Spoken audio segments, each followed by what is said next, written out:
इस particular video में जो 2015 की एथिक्स की केस स्टडी है फर्स्ट और सेकंड उसको डिस्कस कर लेंगे। तो जल्दी से लगभग ये 20 से 25 मिनट का वीडियो होगा जिसमें दो केस स्टडी को डिस्कस करेंगे। बीच में ये वीडियोस नहीं बना पाया था, लेकिन ये मैं पूरी सीरीज़ को कंप्लीट कर दूंगा, अप टू 2022 डिस्कस कर लेंगे।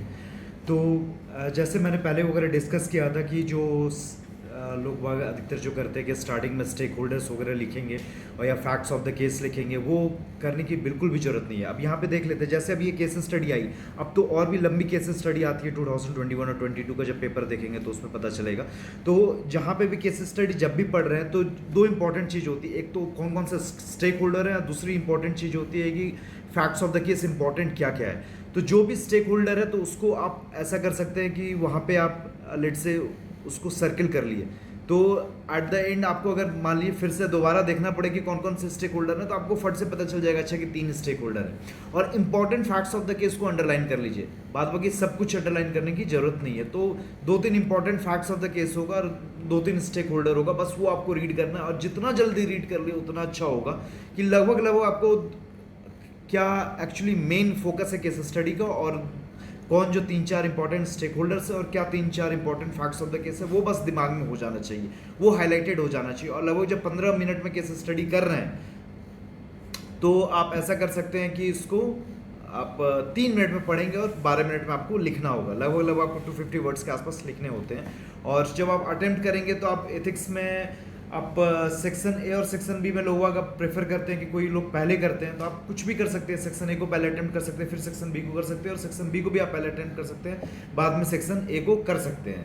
तो दोनों गुड है, लेकिन हाँ दोनों को 1.5 घंटे में करना है। तो इथिक्स के केस स्टडी में पर केस स्टडी आपको 15 मिनट्स देने होंगे। तो अब इस पर्टिकुलर केस स्टडी को पहले कर लेते हैं। तो अब यहाँ पे है क्या कि a private company is known for its efficiency and transparency. The company, though owned by a private individual, has a cooperative character where employees feel as a sense of ownership. The company employs nearly 700 personnel and they have voluntarily decided not to form union. तो काफ़ी अच्छे से काम हो रहा है। तो एक गुड कॉर्पोरेट गवर्नेंस का मॉडल यहाँ पे दिख रहा है। One day suddenly in the morning about 40 men belonging to the political party get crashed into the factory demanding jobs into the factory.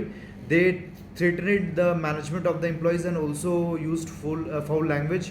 The employees feel demoralized. It was clear that these people who get crashed wanted to be on the payroll of the company as well as continue as volunteers and members of the party.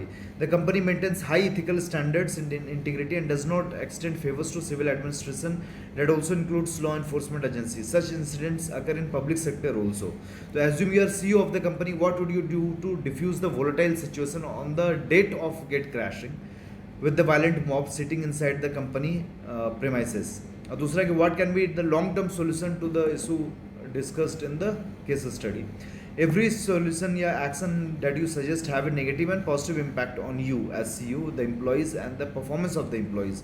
Analyze the consequences of each of your suggested actions.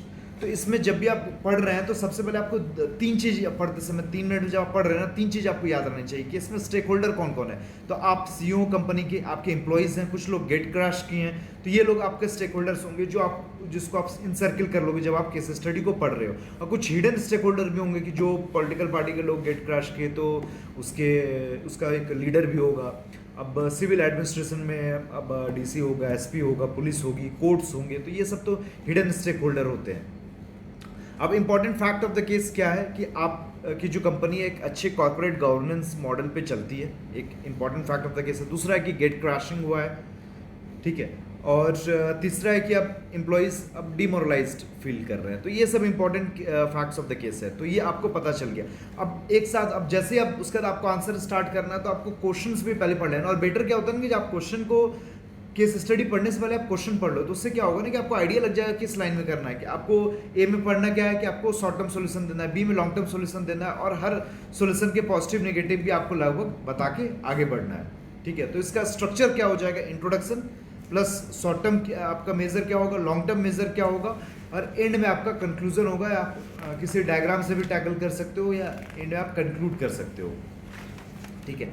अब एक चीज़ important होता है कि आपको finally करना क्या है। तो शॉर्ट टर्म में क्या है तो इसमें डिफरेंट सारे स्टेक होल्डर्स हैं कि आप एम्प्लॉयज से क्या बात करोगे, वहाँ जो गेट क्रैशिंग जिस लोगों ने की उनसे क्या बात करोगे, उनके लीडर से क्या बात करोगे, मीडिया में क्या बात करोगे, पुलिस से भी क्या बात करनी है, अपने एम्प्लॉयज़ को कैसे कंसोल करोगे, ये सब इंपॉर्टेंट है। लॉन्ग टर्म में क्या होगा, आप एक्स्ट्रा सिक्योरिटी फीचर्स क्या लगाओगे अपने कंपनी के बाहर, अपनी कंपनी की रिक्रूटमेंट पॉलिसी को कैसे ऑनलाइन कर दोगे या लोगों को बता दोगे, आप कैसे कोर्ट से प्रोटेक्शन ऑर्डर ले सकते हो, तो ये सारी चीज़ें, या आप मीडिया में कैसे इस चीज़ को हाईलाइट कर सकते हो, तो ये सारी चीज़ें वगैरह को डिस्कस करोगे। इसका प्रॉस कॉन्स दोनों ही डिस्कस करना है। तो कुछ अगर ऐसे ऑप्शन है जो आपको उतने अच्छे नहीं लग रहे हैं, लेकिन फिर भी आप उसको उसके प्रॉस कॉन्स में अगर आप लिख के उसमें कुछ आप इथिक्स का सेक्शन एक डील कर सकते हो, तो वो फिर ऑप्शंस लिख सकते हो। या एक तो घटिया ऑप्शंस लिखने नहीं है, और लिखो तो उसके प्रॉस कॉन्स में आप सेक्शन एक को यूज़ करो, आप सेक्शन एक की नॉलेज यूज़ करो कि आप कुछ एक्स्ट्रा नॉलेज यूज़ कर रहे हो। कि लेट से अब जैसे मैंने आपको यहाँ पे बताऊंगा आगे अगले वाले केस स्टडी में, सरपंच वाले केस स्टडी में, तो प्रॉस कॉन्स में सेक्शन एक अच्छा से यूज़ कर रहे हो तो वो फिर वेल एंड गुड है। तो फिर आप थोड़ा सा, अगर थोड़ा सा बकवास, एकदम बकवास ऑप्शन तो नहीं लिखना है, लेकिन थोड़ा सा बकवास ऑप्शन है तो वो चल जाएगा। तो अब इसका आंसर को स्टार्ट करते हैं। उसके अलावा फिर जो अगली केस स्टडी है वो भी यहाँ पे देख लेते हैं कि अब ये क्या है कि आप यहाँ पे सरपंच हो एक पंचायत के, वहाँ पे प्राइमरी स्कूल चलता है, लेकिन वहाँ पे जो कुक है वो आपका दलित कुक है। अब दलित कुक की वजह से क्या है कि बहुत टीचर्स वगैरह अब सपोर्ट नहीं कर रहे हैं, वो लोग भी स्कूल आना बंद कर दिए हैं। कुछ स्टूडेंट्स, अपर कास्ट के स्टूडेंट्स जो मिड डे मील स्कीम है उसके तहत खाना बंद कर दिए हैं, स्कूल भी आना बंद कर दिए हैं, स्कूल बंद होने के कगार पे आ गया है। तो इस पर्टिकुलर सिचुएशन में आप क्या करोगे, कैसे टैकल करोगे? आप सरपंच हो एक पंचायत के, तो इसमें आपसे पूछा क्या जा रहा है, discuss some feasible strategies to overcome the conflict and create right ambience. दूसरा है, what should be the responsibilities of different social segments and agencies to create positive social ambience for accepting such changes. ठीक है, तो अब यह 10 में आपको सबसे पहले एक इंपॉर्टेंट ये भी देखना है कि स्टेक होल्डर क्या क्या है। तो आपका सरपंच है, स्टूडेंट्स है, टीचर्स है, और बाद बाकी कुछ इनहेरेंट जो दिख नहीं रहे हैं स्टेक होल्डर, जो हिडन स्टेक होल्डर हैं, वो कौन कौन होंगे? डीसी होगा, एसपी होगा, एमपी एमएलएज वगैरह होंगे, और फिर कुछ लोकल एनजीओज वगैरह होगा, कुछ रिनाउंड लोग जो एजुकेटेड हैं लेकिन और जो रिस्पेक्ट, जिनके लिए रिस्पेक्ट भी है विलेजर्स में।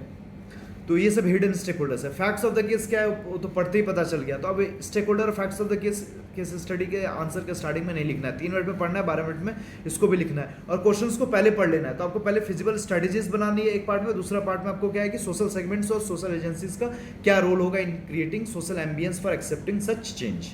ठीक है, और उसके अलावा जो मैंने बताया कि अब 3 मिनट में लिखना है, 3 मिनट में पढ़ना है और 12 मिनट में लिखना है, तो उसमें और एक चीज़ है कि आपको अल्टीमेटली क्या करना है ये भी आपको दिमाग में क्लियर होना चाहिए। अब जैसे है कि 9 में क्या है कि आप ऑन द स्पॉट सिचुएशन को डिफ्यूज़ करना है, कि हाँ भी नहीं करना है कि हाँ उन लोगों को पेरोल में रख लेंगे, लेकिन हाँ मना भी नहीं करना है इस तरह से कि अब वो लोग तो एकदम और भड़काने लगे और कुछ सामान वामान वहाँ पे आप इंफ्रास्ट्रक्चर वगैरह को डिस्ट्रॉय करने लगे, वो भी नहीं करना है।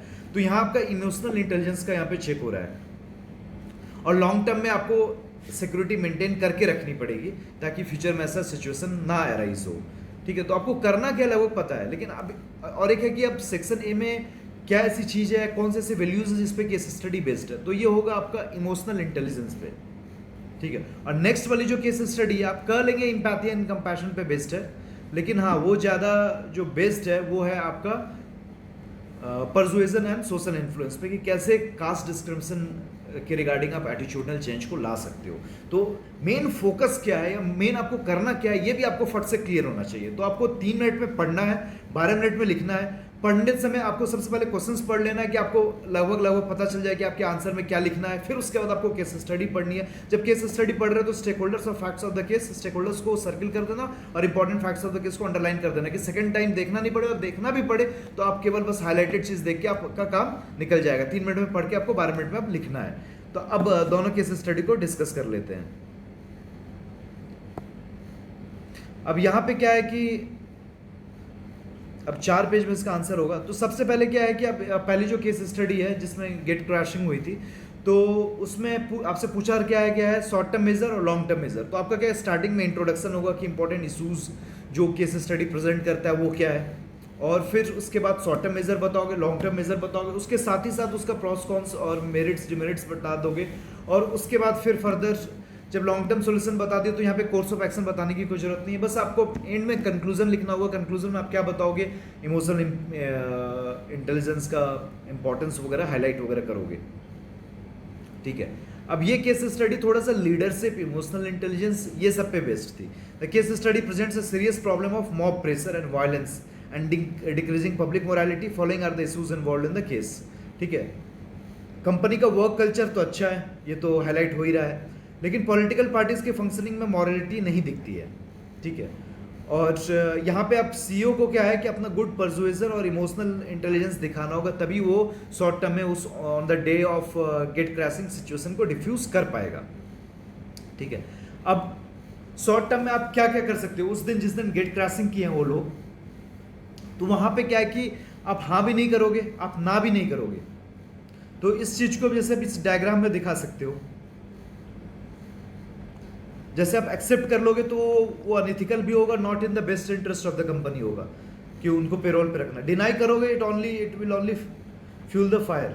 ठीक है, नेगोशिएट करना होगा और लॉन्ग टर्म सॉल्यूशन की तरफ बढ़ना होगा, ना आपको एक्सेप्ट करना है ना डिनाई करना है। अब ये सिचुएशन, ये इक्विलिब्रियम आप कैसे मेंटेन करते हो, ये आपके लीडरशिप, इमोशनल इंटेलिजेंस और परसुएशन स्किल्स पे डिपेंड करेगा।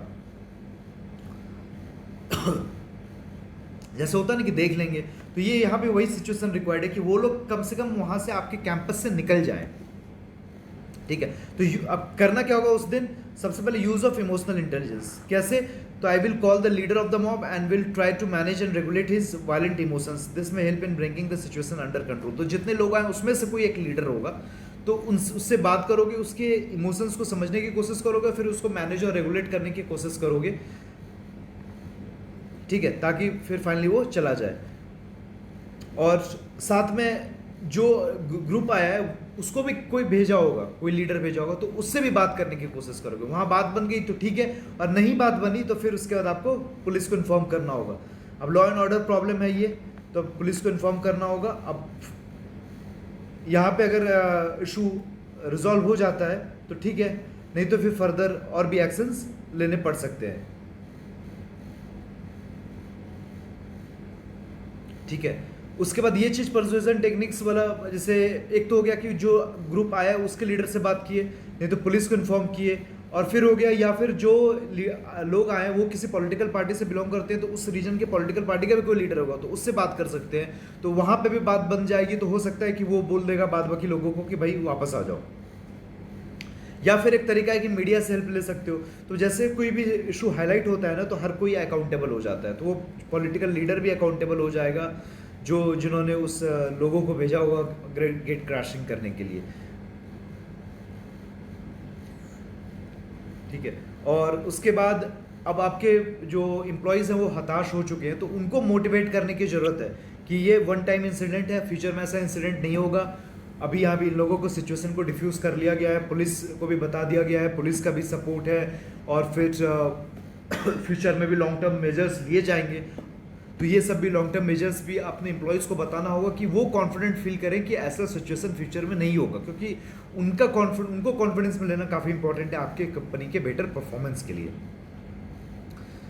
और उसके अलावा ये सारी चीज़ आपको सिंपल लगती होंगी, लेकिन केवल आप मन ही मन केवल सोच लो तो भी ठीक है। बहुत लोग क्या करते हैं, बस मतलब या तो केस स्टडी बिल्कुल ही नहीं करेंगे, या फिर केस स्टडी अगर करेंगे तो लगभग क्या है कि वो मन ही मन में ज़्यादा सोच के पॉइंट लेके चलते हैं। ठीक है, वो भी सही है, लेकिन कुछ केस स्टडी जब तक आप उसको लिखोगे नहीं ना, तो चीज़ें सिंपल लगेंगी, लेकिन जब आप वही चीज़ लिखते हो तो आपको प्रॉब्लम डिफिकल्टी पता लगती है।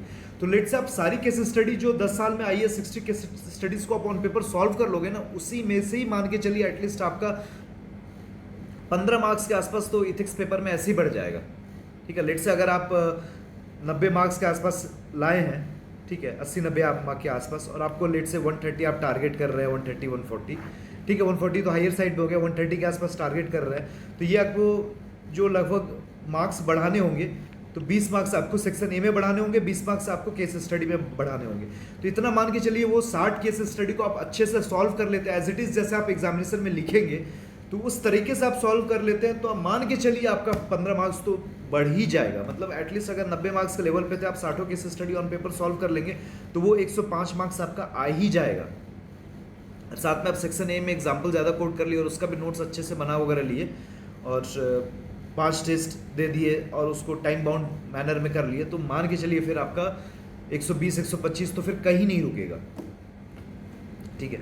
उसके बाद अब लॉन्ग टर्म आप सॉल्यूशन अब क्या क्या ले सकते हैं, ठीक है। तो long term solution would include, ठीक है, अब developing public morality, safety and security at factories and companies. अब safety and security at factories ये भी एक लॉन्ग टर्म सॉल्यूशन है, ठीक है। पॉलिटिक्स विद प्रिंसिपल हो, वो भी एक लॉन्ग टर्म सॉल्यूशन है। जॉब अपॉर्चुनिटी हो, अगर जॉब अपॉर्चुनिटीज नहीं है पूरे कंट्री में, तो उसी वही तो रीज़न है कि लोग अब इस तरह से जॉब लेने की कोशिश करते हैं। तो ज़्यादा जॉब अपॉर्चुनिटीज़ आए, पॉलिटिक्स भी विद प्रिंसिपल हो, ये सबसे रिलेटेड स्टेप्स लिए, तो वो भी एक लॉन्ग टर्म सॉल्यूशन है। बस के लिए हाईलाइट कर देना, आप उसमें डेप्थ में नहीं घुस जाना है कि आप जॉब अपॉर्चुनिटीज़ कैसे क्रिएट करना है या फिर पॉलिटिक्स विद प्रिंसिपल कैसे हो। बस केवल इसको छोड़ देना ये टर्म कि हाँ गांधी का एक 7 sin है, पता है तो नॉलेज था तो बस एक चिपका दिए। अब as CEO of the company आप लॉन्ग टर्म सॉल्यूशन क्या लोगे, ठीक है, क्या क्या ऑप्शंस हैं और फिर उसका आपको इवैल्यूएशन करना है। तो आपके ऑप्शंस क्या क्या है आप पुलिस प्रोटेक्शन ले सकते हो कोर्ट ऑर्डर के थ्रू, ठीक है, तो वहाँ पे कुछ पुलिस के बल तैनात रहेंगे। या फिर आप ICT टेक्नोलॉजी या फिर CCTV कैमरास वगैरह इंस्टॉल कर सकते हो, एडिशनल सिक्योरिटी बैरियर वगैरह भी क्रिएट कर सकते हो at the entrance of your company office. उसके अलावा कुछ आप स्ट्रिक्ट गाइडलाइंस अपने रिक्रूटमेंट पॉलिसी की आप ऑनलाइन कर सकते हो और लोगों को बता सकते हो, तो लोगों को पता चल जाएगा कि आपकी कंपनी में कुछ ऐसे केवल प्रेशराइज करके जॉब नहीं लगती है, तो फिर ऐसे ही चांसेस कम हो जाएंगे। जब लोगों को पता चल जाएगा कि होना ही नहीं है तो लोग फिर करेंगे क्यों। और फिर आप मीडिया से भी फाइनली आप हेल्प ले सकते हो इस इशू को आप पब्लिसाइज करने के लिए, जिसकी वजह से भी फिर मीडिया में कुछ छपता है तो अकाउंटेबिलिटी ऑटोमेटिकली इंश्योर हो जाती है। लेकिन ये अब थोड़ा एक ऑप्शंस चॉइस है कि आप करना है कि नहीं करना है। तो ऐसे ठीक है, अगर आपसे 4 ऑप्शंस पूछा गया तो आप ये भी ऑप्शन लिख सकते हो, लेकिन एक्चुअली करने में अगर बोला जाए तो ये कि अच्छा ऑप्शन नहीं है। रीज़न बीइंग कि कुछ किस तरह ये सेंसनलाइज होगा, आपके पॉजिटिव में जाएगा या नेगेटिव में जाएगा ये आपको भी नहीं पता होगा, तो इसको अवॉइड करना ही बेटर होगा। लेकिन हाँ ठीक है, आप सारे ऑप्शंस आपके इतने अच्छे नहीं बनेंगे तो एक ऑप्शन आप ये भी लिख सकते हो। अब सब ऑप्शंस को एनालाइज कर लेते हैं। अगर पुलिस प्रोटेक्शन मिलता है कोर्ट ऑर्डर्स के थ्रू, तो अच्छा एम्प्लॉयज़ का जो मोरल है वो भी बूस्ट होगा, performance of the company better होगी, ठीक है।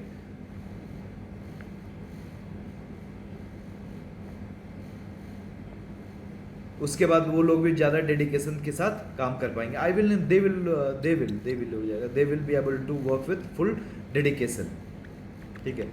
अब एक चीज़ और है कि जब भी आप प्रॉस कॉन्स जब भी आप लिख रहे हैं ना, तो बेस्ट होता है कि आप सारे स्टेक होल्डर के एंगल से सोचें, उसके अलावा कुछ important facts of the case के एंगल से सोचें, और फिर कुछ थोड़ा इथिकल प्रिंसिपल्स, इथिकल वैल्यूज़ के एंगल से सोचें, तो उसी से आपका प्रॉस कॉन्स आपका निकल जाता है। जैसे फॉर एग्जांपल आप ये लिए तो आप किसके एंगल से सोचेंगे, अपने एम्प्लॉयज़ के एंगल से सोचेंगे तो हाँ उनका मोरल ही बूस्ट होगा, वो और अच्छे से काम करेंगे। फिर company as a stakeholder में सोचेंगे हाँ तो कंपनी का परफॉर्मेंस ही अल्टीमेटली बेटर होगा। समझ रहे होंगे बात। और फिर उसके बाद आप कुछ यहाँ ऐसा कुछ फैक्ट्स ऑफ द केस नहीं, कभी कभी कुछ ऐसा फैक्ट्स ऑफ द केस ही ऐसा कुछ होता है जिसकी वजह से आप प्रॉस कॉन्स आपका लिखना काफ़ी आसान हो जाता है। और फिर उसके बाद आप इथिकल वैल्यूज़ एंड प्रिंसिपल्स के एंगल से सोच सकते हैं।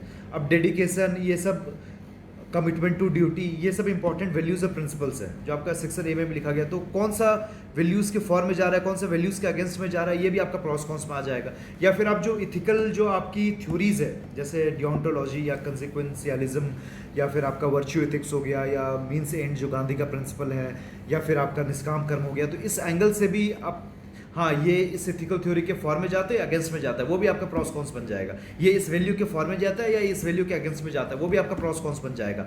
हर स्टेक होल्डर के एंगल से सोचेंगे तो भी आपका प्रॉस कॉन्स बन जाएगा। या फिर कुछ आप फैक्ट्स ऑफ द केस के एंगल से सोचेंगे तो भी प्रॉस कॉन्स बन जाएगा। 2-3 प्रॉस कॉन्स आपका बन रहा है, मोर देन इनफ है। 2 प्रॉस 2 कॉन्स भी लिख रहे हैं, मोर देन इनफ है हर ऑप्शन के लिए। तो प्रॉस कॉन्स बनाना डिफिकल्ट टास्क नहीं है। ज़्यादा जो डिफिकल्ट होता है वो ऑप्शंस बनाना कि शॉर्ट टर्म मेजर क्या होगा, लॉन्ग टर्म मेजर क्या होगा। वो भी शॉर्ट टर्म और लॉन्ग टर्म मेजर भी आपका स्टेक होल्डर के एंगल से, और 60 केस स्टडीज प्रिपेयर कर लोगे ना तो फिर आपके लिए वो हैंडी हो जाएगा प्रिपेयर करना। और फिर उसके अलावा फिर अब नेक्स्ट जो आपका था, इसमें डिमेरिट्स में क्या है, इसमें थोड़ा सा ये थोड़ा सा कट गया है। अब ठीक है, आपका सिक्योरिटी रिक्वायरमेंट के लिए कंपनी को एक्स्ट्रा कॉस्ट बियर करना होगा। ठीक है, अब ऑप्शन 2 क्या है? ऑप्शन 2 था कि सीसीटीवी कैमरा वगैरह आप इंस्टॉल करोगे, एक्स्ट्रा सिक्योरिटी बैरियर अपने कंपनी के ऑफिस के बाहर लगाओगे। तो अब एक और चीज़ है, जब आप ऑप्शंस लिख रहे हैं ना, उसी के नीचे ही मेरिट्स डिमेरिट्स लिख दीजिए तो ज़्यादा बेटर होता है, क्योंकि अब क्या कि अब खुद नहीं पता चल रहा है मेरे को यहाँ की ऑप्शन क्या था, पीछे पलटाना पड़ेगा, जो चेक करेगा ना उसको भी पलटाना पड़ेगा, तो उसको दिक्कत होगी। जब उसको दिक्कत होगी तो फिर जब इनकन्वीनियंस होगी ना, तो उसका मार्क्स भाई साहब जाता है। मार्क्स नहीं जाएगा, लेकिन उसको कन्वीनियंट आप फील कराओगे ना, तो आपको मार्क्स और मिलेगा।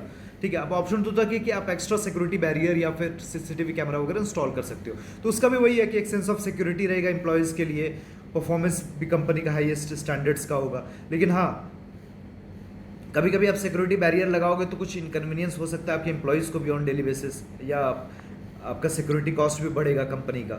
ठीक है, ऑप्शन 3 जो आपका था वो था कि अपनी जो रिक्रूटमेंट पॉलिसी है उसको आप ऑनलाइन कर दोगे, लोगों को पब्लिक कर दोगे। तो इससे क्या होगा कि लोग बाग कम ही चांस है कि आएंगे आपसे, मतलब प्रेशराइज करेंगे नौकरी मांगने के लिए। ठीक है, तो your organisational values will be clearly spilled out for everyone. ठीक है, पर डिमेरिट क्या है? हो सकता है कि आप इसको बता दो, लेकिन फिर भी बाहर के लोगों को उतनी ईजिली पता नहीं चलेगी ये चीज़ें, क्योंकि अगर आप अखबार में भी डालोगे तो कौन एक एक लाइन आप अखबार में भी पढ़ता है। ठीक है, और जो आपका ऑप्शन 4 है वो है कि आप इस चीज़ को मीडिया में डाल के पब्लिक कर दोगे, तो ये सेंसिटाइज करेगा एक तरह से। आप कोई भी न्यूज़ को आप सेंसिटाइज करते हो या फिर पब्लिक करते हो, तो उसका एक ऑटोमेटिक अकाउंटेबिलिटी मैकेनिज्म वो चीज़ भी इंश्योर करती है। तो it will create pressure on the concern entities, लेकिन उसको इरिटेट भी करेगा। आप इरिटेट भी होगा तो हो सकता है कुछ और भी नेगेटिव रिपरकशंस हो, या फिर मीडिया भी आपको जो न्यूज़ सेंसेशनलाइज करेगी, अब किस डायरेक्शन में मतलब उसको सेंसेशनलाइज करेगी, तो वो भी एक इशू है कि आपके वो पॉजिटिव में जाएगा कि नेगेटिव में जाएगा। तो इसलिए मीडिया को इस पॉइंट पे, मतलब मीडिया से दूरी भी नहीं बनानी है, मीडिया से कुछ ज़्यादा नज़दीकियाँ भी नहीं बनानी है, वो एक इंटीग्रेट बैलेंस क्रिएट करना बहुत इंपॉर्टेंट होता है। अब ये आप डायग्राम बना सकते हो, दिखा सकते हो कि हाँ, ना आपको एक्सेप्ट करना है ना आपको डिनाई करना है, बस आपको नेगोशिएट करना है। अब एंड में जब कंक्लूजन है, तो कंक्लूजन में कोई आप वैल्यूज, इथिकल थ्योरी या किसी कोटेशन से आप एंड करते हो, that is the best way. In the end utilitarian approach needs to be taken to take steps which में lead to maximum benefits and least harm.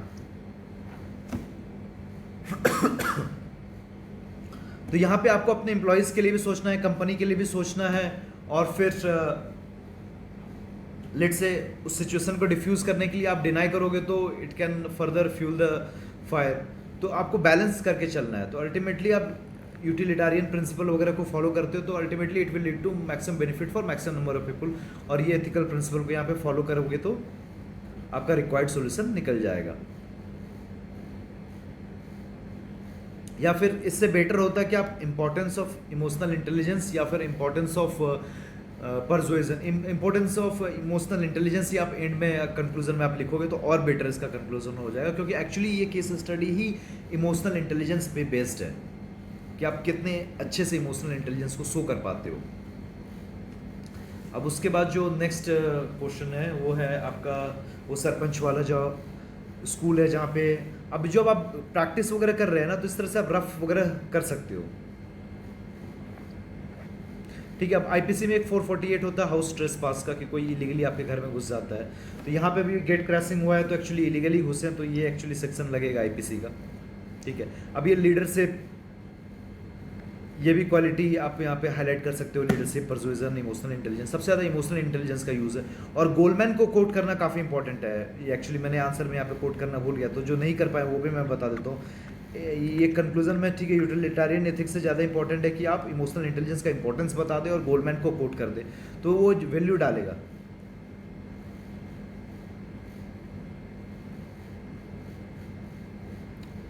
ठीक है, अब उसके बाद अब नेक्स्ट केस स्टडी पे आ जाते हैं। नेक्स्ट जो केस स्टडी था वो सेकंड केस स्टडी है। तो यहाँ पे कास्ट डिस्क्रिमिनेशन हो रहा है। स्कूल था, वहाँ पे मिड डे मील में जो कुक है वो दलित है, उसकी वजह से लोग वहाँ खाना नहीं खा रहे हैं। काफ़ी जो अपर कास्ट के स्टूडेंट्स है वो स्कूल आना बंद कर दिए हैं, कुछ टीचर्स भी आना बंद कर दिए हैं, जिसकी वजह से अब लग रहा है कि स्कूल बंद हो जाएगा। एज ए सरपंच आप क्या स्टेप लोगे? तो पहला पार्ट आपसे जो पूछा जा रहा है कि एज ए सरपंच आप क्या स्टेप लोगे। दूसरा जो पूछा जा रहा है कि सोशल सेगमेंट्स और सोशल एजेंसीज का क्या रोल होगा। ठीक है।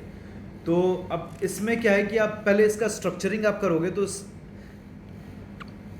ये केस स्टडी में क्या एथिकल इश्यूज या फिर क्या वैल्यूज़ या क्या डिलेमा इन्वॉल्व है, तो वो 3-4 चीज़ आप वहाँ पे बता सकते हो, आपका वो इंट्रोडक्शन हो जाएगा। ठीक है, आप क्या मेजर्स लोगे एज अ सरपंच, वो फिर आप बताओगे फर्स्ट पार्ट में। सेकंड पार्ट में सोशल एजेंसीज और सोशल सेगमेंट्स का क्या रोल होगा। सोशल सेगमेंट्स आप अलग रखोगे, सोशल एजेंसीज आप अलग रखोगे।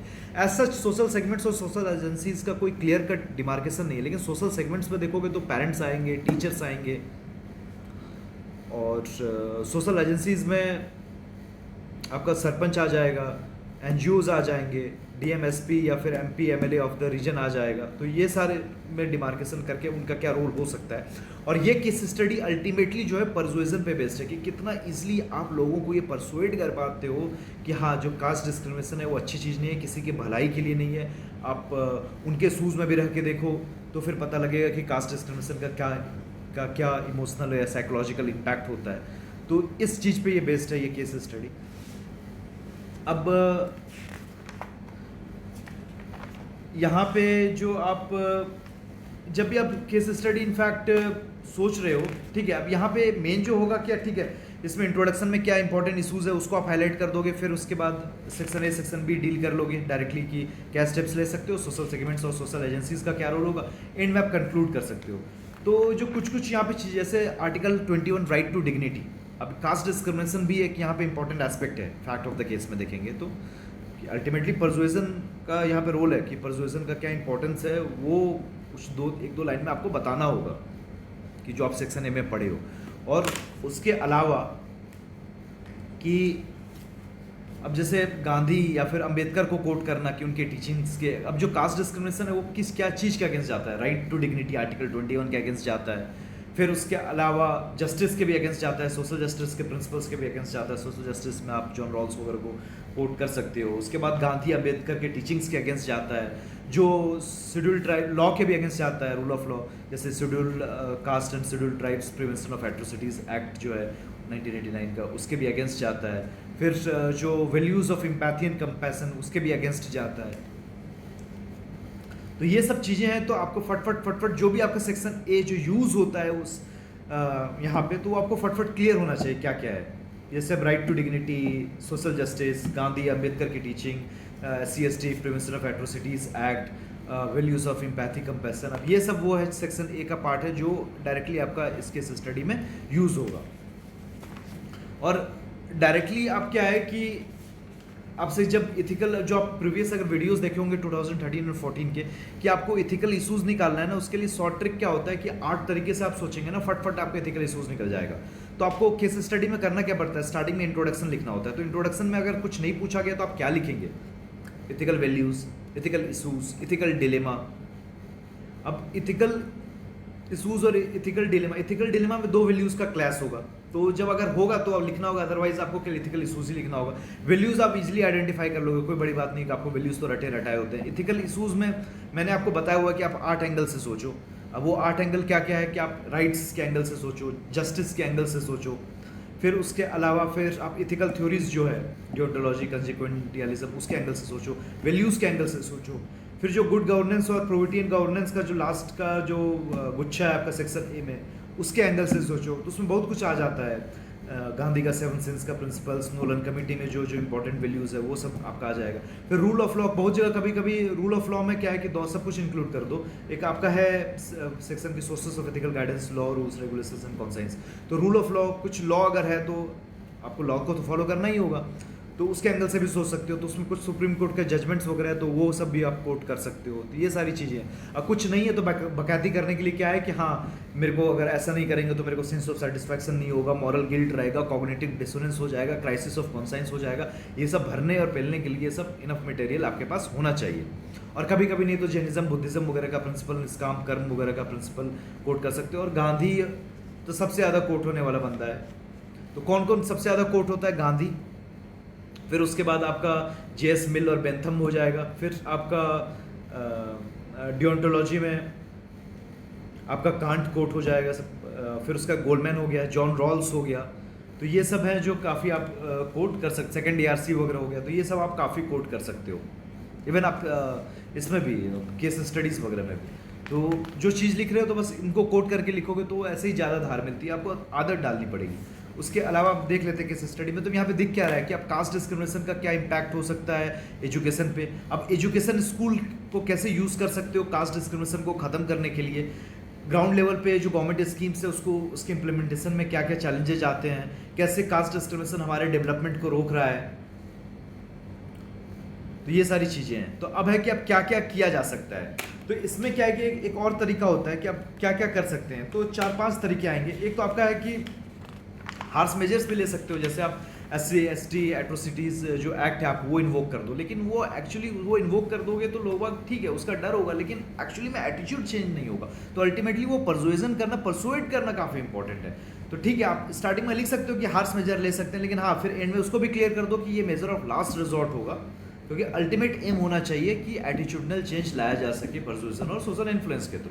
अब वो कैसे लाएंगे तो भी फर्दर आप केस स्टडी में डील करेंगे। तो हार्श मेजर आप क्या ले सकते हैं कि SC ST prevention of atrocities act invoke करना, जो स्कूल छोड़ के चले गए स्टूडेंट्स वगैरह उनको क्लियर बता देना, अल्टीमेटम दे देना कि उनका नाम काट दिया जाएगा, या फिर टीचर्स को अल्टीमेटम दे देना कि अगर आप स्कूल नहीं आएंगे तो फिर आपको सस्पेंड कर दिया जाएगा। लेकिन हाँ ये सब जो अल्टीमेटम है हाँ होना चाहिए मेजर, लेकिन मेजर ऑफ लास्ट रिजॉर्ट है। इनिशियल फोकस होना चाहिए परसुएशन और सोशल इन्फ्लुएंस पे regarding changing attitude towards caste discrimination. ठीक है, तो अब वो कैसे करेंगे, तो आपको सोशल इन्फ्लुएंस और परसुएशन करना जरूरी है। तो उसके लिए ठीक है, आप सेक्शन ए में जो जो चीज़ें होती है, social proof, reciprocity, liking, dissemination of information, breaking stereotypes, ये पांचों चीज़ कैसे करते हैं, तो ये सब चीज़ें करना जरूरी है। उसके लिए पेरेंट्स और टीचर्स मिले, और जो भी मिले